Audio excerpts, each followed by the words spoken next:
बिस्मिल्लाहिर्रहमानिर्रहीम अस्सलाम वालेकुम। अभी तक तो आप देखें कि हमास गले पड़ा हुआ है इसराइल के, लेकिन यमन अब खतरा बढ़ता जा रहा है।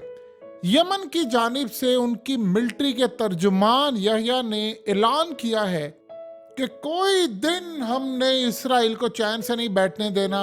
कल उन्होंने शिप्स तबाह किए, परसों शिप तबाह किए, उससे पहले शिप तबाह किए।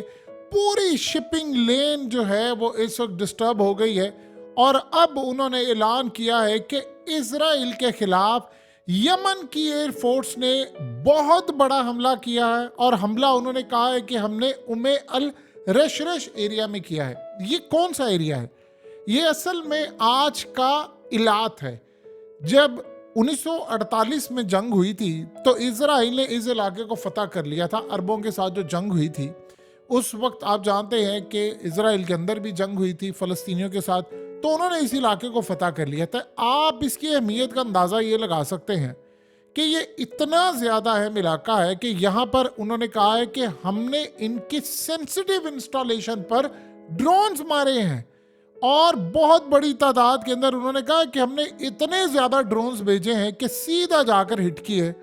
अब आप ये सोचें कि ये उन्होंने कहा है कि हम छोड़ेंगे नहीं। अब सोचें ये जो यहाँ पर सेंसिटिव इंस्टॉलेशन है वो क्या है? यहाँ पर जो सेंसिटिव इंस्टॉलेशन है वो है जी मिलिट्री बेसिस, इनकी कम्युनिकेशन सेंटर्स हैं इनके यहाँ पर, उसके अलावा पावर प्लांट्स हैं और दूसरा इनका जो क्रिटिकल जो इंफ्रास्ट्रक्चर होता है जो उनकी सिक्योरिटी के लिए होता है जिसको वो नाम नहीं लेते, ये जाकर पूरे के पूरे ड्रोन्स वहाँ पर हिट किए हैं और इसकी वजह से डिसरप्ट हो गया है इस वक्त मिलिट्री ऑपरेशन और वहाँ पर इनके तमाम जो ऑपरेशन है उनमें खलल पैदा हो गया है। और उससे भी बड़ी बात जिसने इसराइल को इतना खौफ ज़दा कर दिया है, ये बात इसराइल को शायद अब हजम नहीं हो पा रही कि कोई सायरन ही नहीं बजा। सबसे बड़ी बात है सायरन नहीं बजा, इंटरसेप्शन नहीं हुआ। इसका क्या मतलब है? इसका ये मतलब है कि देखिए आप क्या हो रहा है मामला कि जब मिसाइल आते हैं किसी भी जानिब से तो पूरे इलाके में, इलाक में और दीगर जगहों पर सायरन बजना शुरू हो जाते हैं और लोग अपने शेल्टर में चले जाते हैं। और उसके बाद क्या होता है, फिर आप देखते हैं कि आयरन डोम जाता है और वह इनके मिसाइलों को हिट करता है। इन दफ़ा सूरत हाल ये है कि जो सायरन है वो बजे ही नहीं। सायरन तब बजते हैं कि जब आयरन डोम या वहाँ पर जो उनका पूरा सिस्टम है वो उसको डिटेक्ट करता है। जब आपने डिटेक्ट ही नहीं किया, आपको पता ही नहीं है, तो वहाँ से ड्रोन्स आ गए और उन्होंने आकर इनकी इंस्टॉलेशन को उड़ा दिया और हमला कर दिया। जब उन्होंने वहाँ पर उड़ा दिया तो ना वो इंटरसेप्ट कर सके, रोक ही नहीं पाए। उधर से मिसाइल आ रहे हैं या ड्रोन्स आ रहे हैं, कोई भी चीज़ आ रही है उसको रोकना होता है। अब इस सूरत हाल में ऐसा लग रहा है कि आयरन डोम जवाब दे गया है या फिर ये ड्रोन्स ऐसी टेक्नोलॉजी के साथ आ रहे हैं, ऐसा लग रहा है कि अब शायद यमन बढ़कर पूरी तरह उस टेक्नोलॉजी का मुजाहरा कर रहा है जो टेक्नोलॉजी चाइना ने ईरान को दी है या रूस ने ईरान को दिया और ईरान ने आगे इनको दी है। इसका ये मतलब है चाहे वो अमेरिका की सुपर पावर हो, चाहे वो बरतानिया न्यूक्लियर हो, चाहे वो फ्रांस हो न्यूक्लियर हो या इसराइल न्यूक्लियर हो, अमेरिका हो, दुनिया की कोई ताकत हो या नेटो के रुकन, शायद वो यमन का भी मुकाबला नहीं कर सकते। ये वैसे बड़ी हैरान कुन बात है कि यमन इतनी ताकत बनकर उभरेगा, ये कभी किसी ने सोचा नहीं था। देखिए चाइना को शुक्रिया कहना चाहिए कि उन्होंने पूरे खित्ते के अंदर अमेरिका की उजारादारी का जनाजा निकाल दिया। अब सोचे ज़रा ये जो एरिया है जिसको ये उमे रश एरिया जो कहते हैं, ये सबसे ज़्यादा इसकी अहमियत इतनी ज़्यादा है कि इस वक्त आप सोचें कि अगर इन्होंने टेक्नोलॉजी का इस्तेमाल किया है तो यहाँ पर तो बहुत ज़्यादा अहम चीज़ है कि अगर वो डिटेक्ट ही नहीं कर पा रहे, आपको पता ही नहीं चल पा रहा, आप अलार्म ही नहीं बज रहे आपके कि भाई आप सोचे अगर किसी जगह पर सेंसिटिव इंस्टॉलेशन में चोर घुस जाए और पता ही ये चले कि जी आपके अलार्म नकारा हो गया, फिर क्या करेंगे? इसी तरह इनके मिसाइल आ रहे हैं, इनके ड्रोन्स आ रहे हैं और उन्होंने आकर हिट किया। वो नुकसान कितना हमें कुछ नहीं कह सकते। आप सिर्फ 1 मिनट के लिए इस तस्वीर को देखें। ये तो लिबनान की जानिब से ड्रोन्स मारे गए हैं और ड्रोन्स मारे गए लिबनान की जानिब से, उन्होंने क्या हाल किया इसराइल का। तो इसराइल ने खुद कहा कि भाई हमारी तो उन्होंने इंसेंट बजा दी है। लिबनान की साइड से ये हो रहा, तो इनके ड्रोन्स क्यों नहीं रुक पा रहे?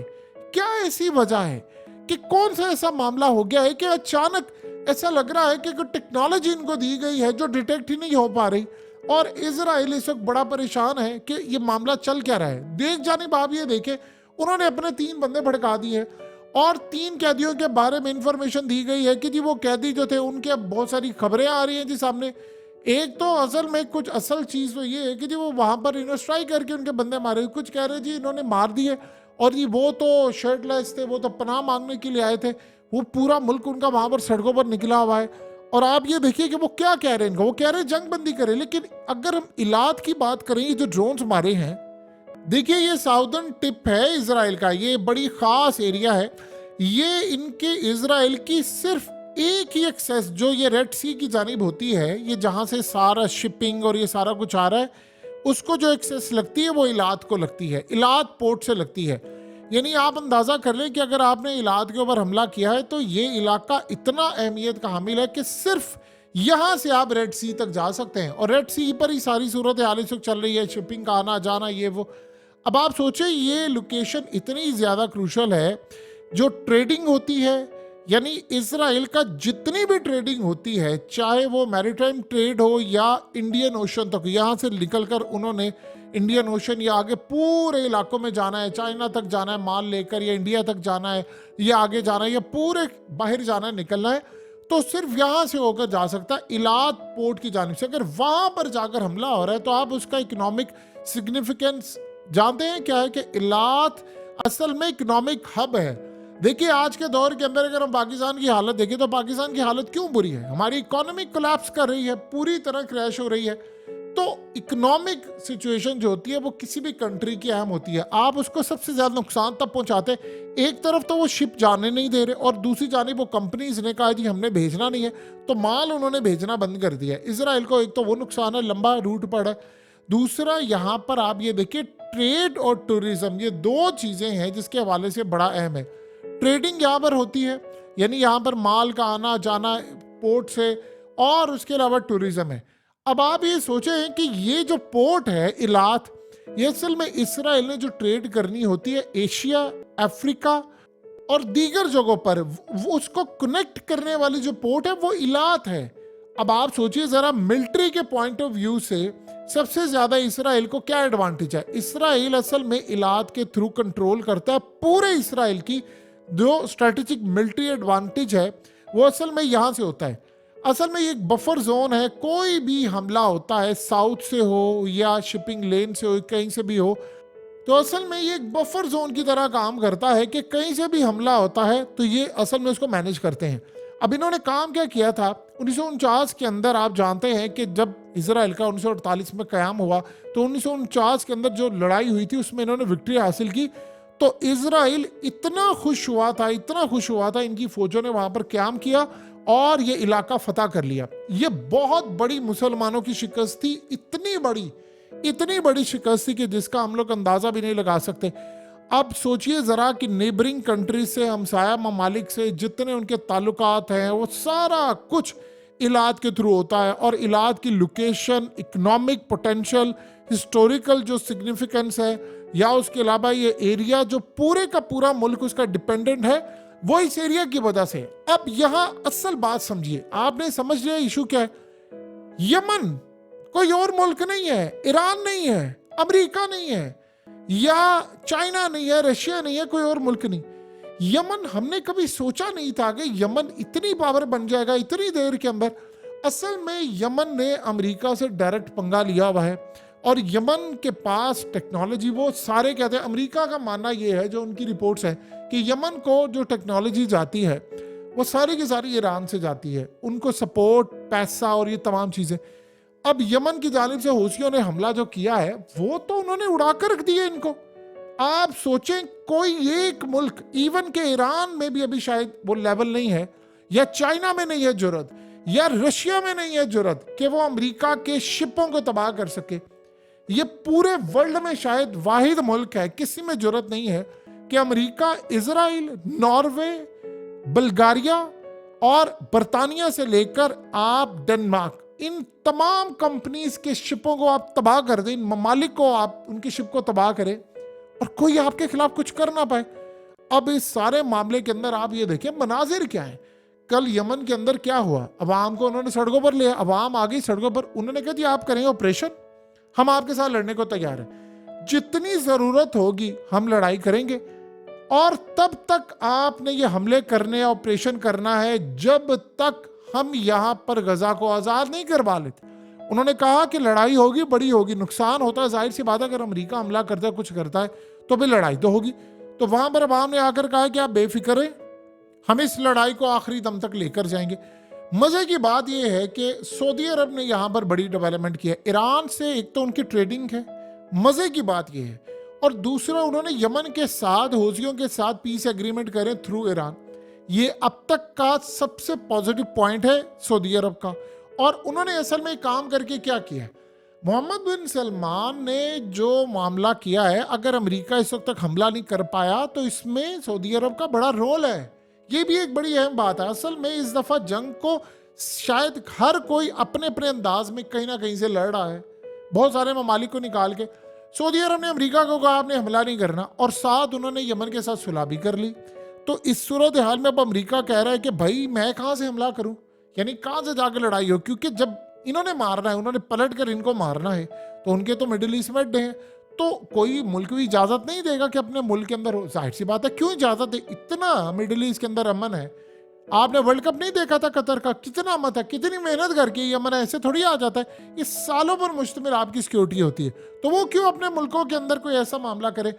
अमेरिका को प्रॉब्लम ये है कि इजराइल बाज नहीं आ पा रहा, वो जंग करना नहीं चाह रहा, और अब ये जाकर, अब यहां से सवाल जो सबसे बड़ा पैदा होता है कि वहां पर गए हैं इनके मिसाइल और ड्रोन्स। देखिए 2-4 दिन पहले की बात नहीं है, 2 हफ्तों से जो यमन फायर कर रहा था ड्रोन्स और मिसाइल, वो तो सारे जाकर इन्होंने पकड़ लिए। इन्होंने कहा था कि हमने पकड़े, अब उन्होंने कहा तो इनके तो सायरन भी नहीं बजे, तो सायरन नहीं बजे तो इसका क्या मतलब है, आपकी टेक्नोलॉजी को बाईपास कर दिया है।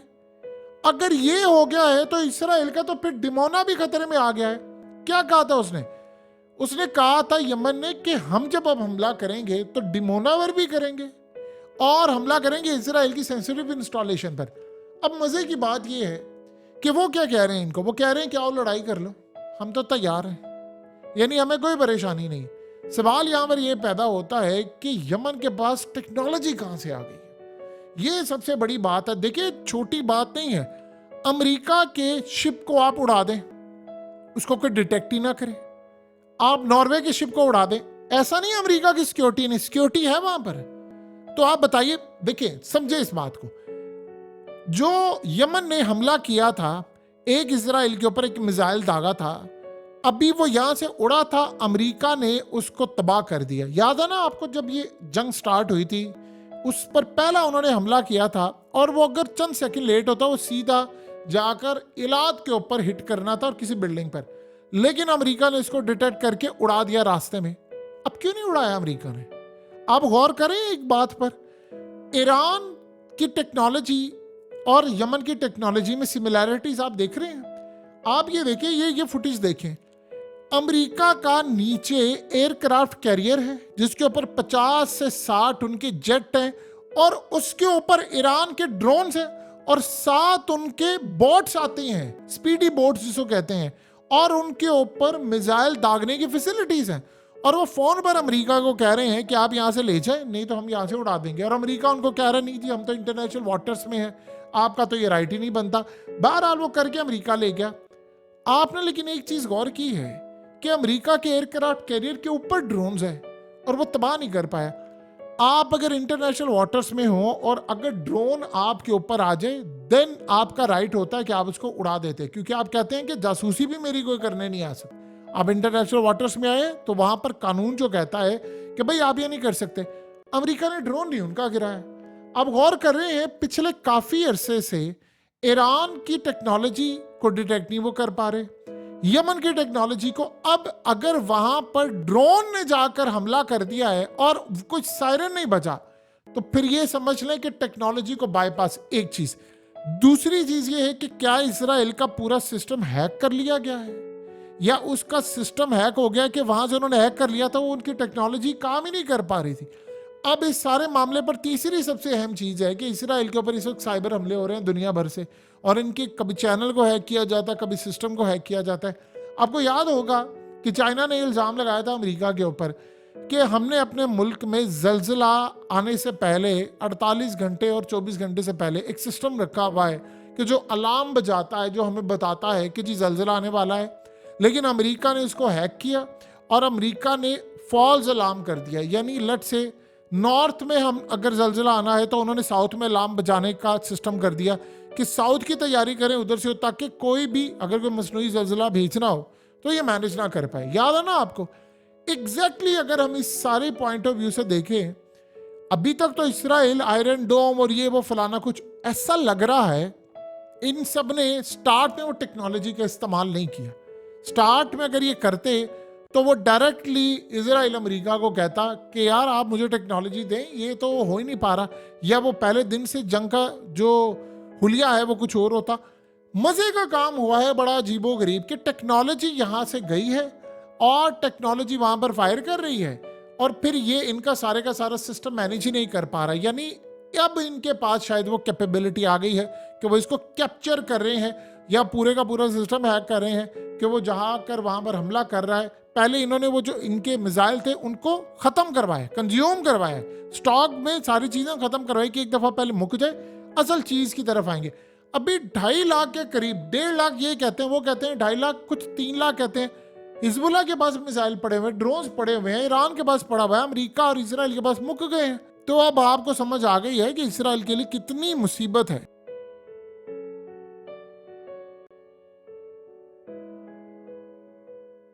हकीकत टीवी को सब्सक्राइब करना मत भूलें, वीडियो को लाइक करें, शेयर करें और कमेंट सेक्शन में अपनी राय का इजहार जरूर करें।